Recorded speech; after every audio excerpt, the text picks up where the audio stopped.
Hello and welcome to this lesson on determining vector paths. By the time you finish this video, you will be able to understand how to express movements between points using vectors, break a vector path into smaller vectors and represent them using given vectors such as A and B, and add and simplify vectors, including negative vectors, to determine the final vector path.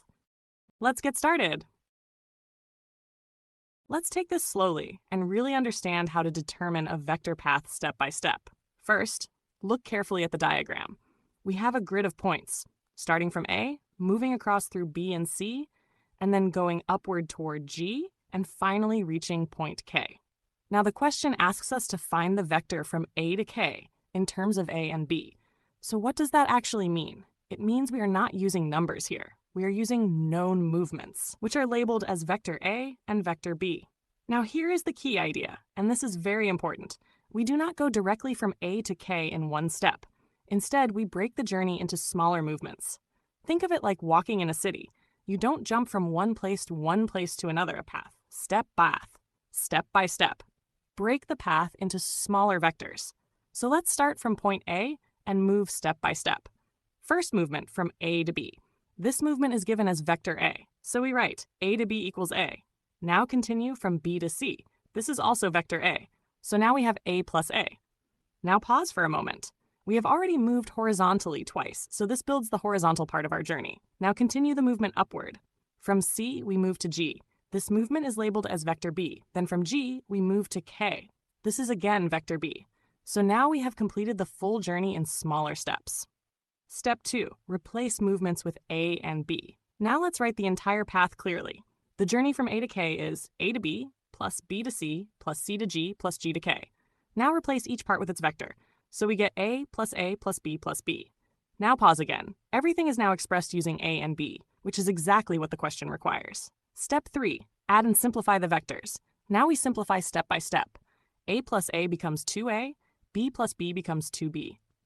So the final vector becomes 2A plus 2B. Now take a moment and really understand what just happened. We followed a clear structure. So always remember this process. Break the path into smaller vectors, replace movements with A and B, then add and simplify carefully. So the final answer is vector AK equals 2A plus 2B.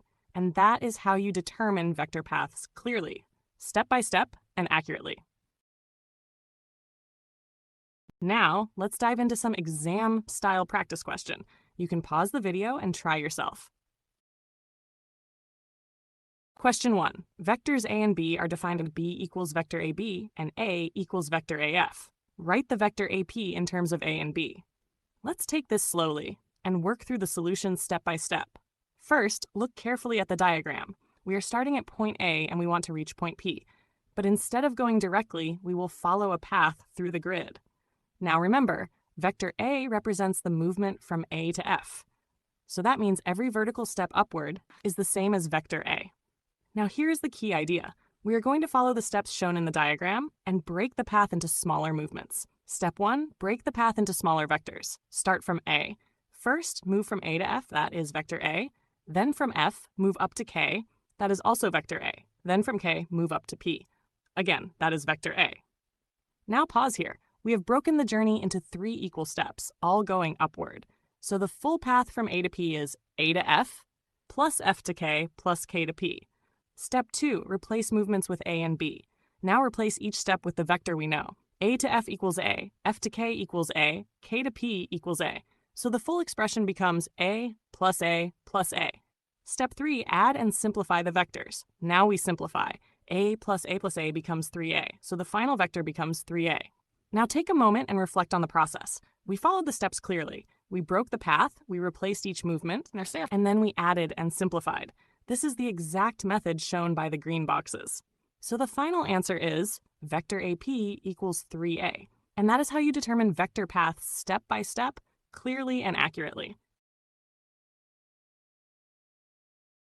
Question 2. Vectors A and B are defined by B equals vector AB and A equals vector AF. Write the vector HP in terms of A and B. Let's take this slowly and work through it step by step. First, look carefully at the diagram.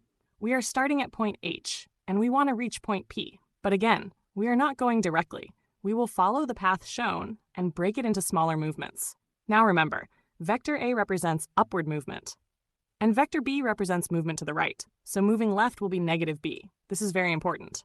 Step 1, break the path into smaller vectors. Start from H. First, move from H to G.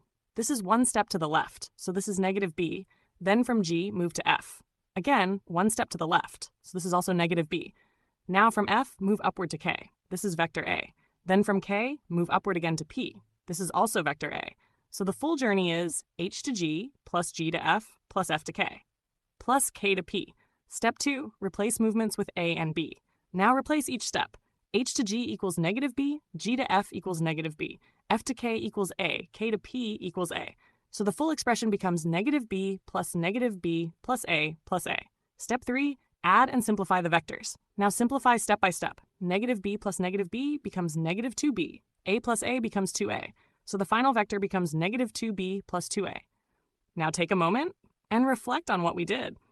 We followed the exact process. We broke the path, we replaced each movement, and we added and simplified. Also notice how direction matters. Moving right is bit, but moving left is negative B. So the final answer is vector HP equals negative 2B plus 2A. And that is how you determine vector paths, especially when negative vectors are involved, step by step and accurately. Question 3. Vector B represents 1 square east and vector A represents 1 square north. A drone flies 3 squares west and 2 squares north to reach the medical station. Write the drone's displacement vector in terms of A and B. Let's solve this step by step. Our first step is to break the path into smaller vectors. The drone moves 3 squares west and 2 squares north. Instead of thinking about the whole journey at once, we separate it into individual movements. Now let's move to step 2, replace the movements with A and B. Since vector B represents 1 square east, moving 1 square west is the opposite direction, so that becomes negative B. The drone moves 3 squares west, so we write negative B plus negative B plus negative B. Next, vector A represents 1 square north. The drone moves 2 squares north, so we write A plus A. Putting everything together, the displacement becomes negative B plus negative B plus negative B plus A plus A. This earns 1 mark. Now for step 3, add and simplify the vectors. We combine the 3 negative B vectors. Negative B plus negative B plus negative B equals negative 3B. Then we combine the 2 A vectors. A plus A equals 2A. So the displacement becomes negative 3B plus 2A. This earns 1 mark. Therefore, the final answer is displacement equals negative 3B plus 2A. And that's our displacement vector, written in terms of A and B for a total of 2 marks.